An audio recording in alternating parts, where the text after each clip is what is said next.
சென்னைக்குலாம் போக வேண்டாம், தொகுதி பிரச்சனை பேசுங்க. சொல்ல வர இருங்க. விவாதமே அதுதான். இவங்க தொகுதியில எல்லாம் முடிச்ச மாதிரி தான். என்னாச்சுன்னா ஆமா, டேங்க் கட்டிருக்க தண்ணி இருக்காது, தீர்க்கப்பட்டுச்சு. பைப் இருக்கும் தண்ணி இருக்காது, திட்டம் கொண்டு வரீங்க தண்ணி இருக்காது. கூட்டணி வச்சவங்க தான் இருங்க. ஏங்க பிரச்சனையை பேசுங்க. கூட்டணி கூட்டணி நீங்க அதுதான் முடிஞ்சு போச்சு இல்ல, முடிஞ்சு போச்சு. நீங்க பார்க்க போறீங்க இப்போ இல்லீங்களா? அதுதான் சொல்றேன். அதுதான் சொல்றேன். நீங்க பார்க்கலாம் போறீங்க, கூட்டணி வைக்கல, பார்க்கலாம் போறீங்க. எம்எல்ஏ எலெக்ஷன் வந்தாலும் அவர்தான் வேட்பாளர், எம்பி எலெக்ஷன் வந்தாலும் அவர்தான் வேட்பாளர். குடும்ப அரசியல் பொதுமக்கள் பிரச்சனையை கேட்டு சொல்லிடுறேன். தொகுதி நான் சொல்றேன். இருங்க ஒரு நிமிஷம் நான் சொல்லிடுறேன். தொகுதி பிரச்சனை நான் சொல்றேன். ப்ளீஸ் ராஜா.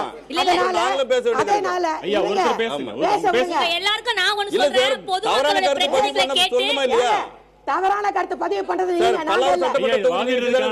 இருங்க, நான் சென்னை பத்தி சார் பேசணும். ஒரு நிமிடம் அவங்கவங்க யார்கிட்ட கேள்வி கேக்குறாங்க சொல்றாங்க. போச்சலூர் பகுதியில இருந்து தண்ணி இல்லன்னு சொல்றாங்க. சென்னை பத்தி பேசுறீங்க, அவங்க பாத்துப்பாங்க. சொல்ல வரல, நீங்க குறுக்கிட்டீங்க. கொஞ்சம் இருங்க. பொதுமக்களுடைய பிரச்சனையை என்னன்னு கேட்கிறதுக்காக தான் வந்திருக்கீங்க. உங்க சண்டைகளை அப்புறம் வச்சுக்கங்க, எங்களுடைய குறைகளை கேளுங்க, அதுக்கு தீர்வு சொல்லுங்க. இது உங்களுக்கு சண்டை போறதுக்கு இடம் கொடுக்கல. எங்களோட பிரச்சனைகளை கேட்டு அதை யார் நிவர்த்தி செய்ய போறீங்கன்றதுக்காக தான். ரொம்ப நன்றிமா, ரொம்ப நன்றி.